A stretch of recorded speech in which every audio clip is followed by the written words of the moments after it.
Human babies develop inside the perfectly sterile environment of the womb, but from the moment of birth they enter a world of bacteria and microbes.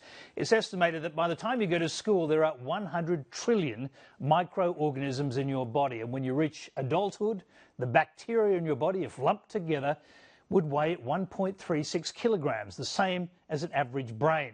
Now, one of the fastest growing branches of medical science is the study of the role of this living mass of bacteria, what it plays on your physical and mental health. Scientists now believe they could influence many conditions or diseases by concentrating on the diversity of a person's gut bacteria. Already new treatments and products are being offered which promise to cure conditions by changing gut bacteria, even if there's no medical evidence for them. In a moment, we'll speak to one young scientist who's helped to make the gut fashionable, so to speak. First, Late Line's Hamish Fitzsimmons tried to digest the latest information. Fundamentally, it comes down to the fact that we're all fascinated with poo, from childhood, and we worry about our bowels and the way that our gut feels, and it's really something that is constantly on people's minds. You have a real appreciation of what's going on in your gut.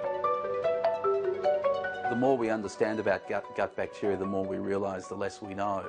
And there's certainly a very complex interplay between the combination of bacteria in the bowel, the immune system and the metabolism. Changing people's bacteria can alter their metabolism. It certainly has a large effect on the immune system and also the defence of the body against infection.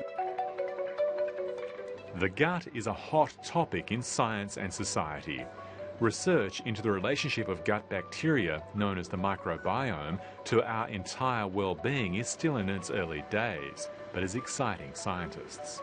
That's a field that's burgeoned over the last 10 years. It's really taken off to a point which is almost alarming. You can read now that the bacteria in the gut are responsible for just about everything imaginable about your health. There's clearly evidence that diet has a role in changing these populations because they'll vary from country to country because the diet is very variable.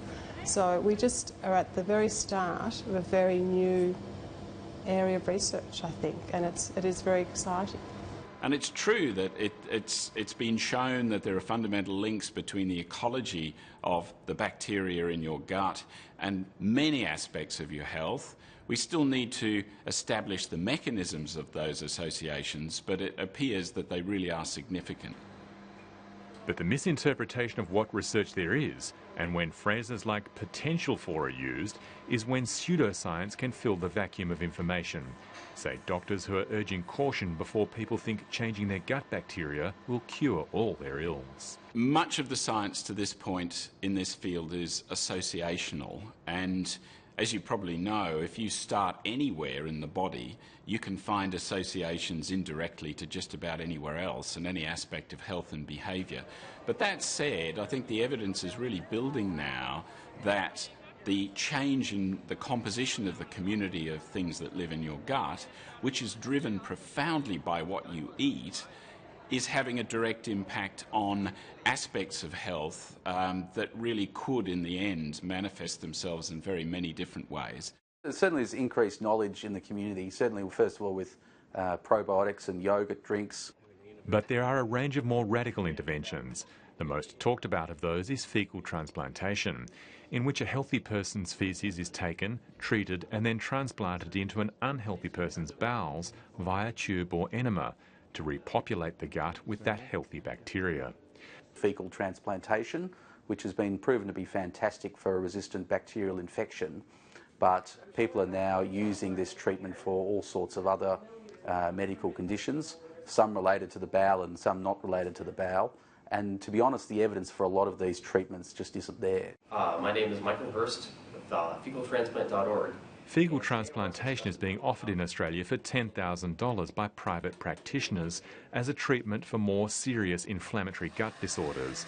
But there's a wealth of more dangerous DIY information online. The science is very exciting, but there's still a long way to go and the understanding is still very poor. And there's certainly people offering these treatments which are really in a non-evidence-based situation and could be potentially dangerous. In fact, the FDA recently considered a faecal transplant was of a similar magnitude to organ transplantation. And there's been a lot of legal discussions in America about what risks and what sort of precautions need to be taken before doing a faecal transplant. And that's still ongoing in the US and hasn't been fully decided. What about here? Where is that here? The regulatory authorities have basically avoided the discussion altogether. Before it gets to that, though, say nutritionists like Dr. Jane Muir, treating your gut well with a good diet rich in prebiotic foods that feed the microbiome can prevent poor health. So Jane, these are some of the best foods to feed our gut, are they? These are foods that contain fibre, but also these prebiotic fibres, prebiotic carbohydrates as well. So what have we got? Well, they're particularly high in rye, barley, onions, garlic, and legumes. So eating a raw onion is probably a healthy thing to be eating then? Well, it doesn't have to be raw. This is just, it can be cooked, of course. What we're seeing here is how the diet balance... One thing we should remember about our gut bacteria, according to Steve Simpson, is it's better in than out. You only have to go back 20 years when the fashion was to flush out all of those unpleasant bacteria living in the gut. We now know that that's probably a disastrous thing to do health-wise because those bacteria are really supporting our health.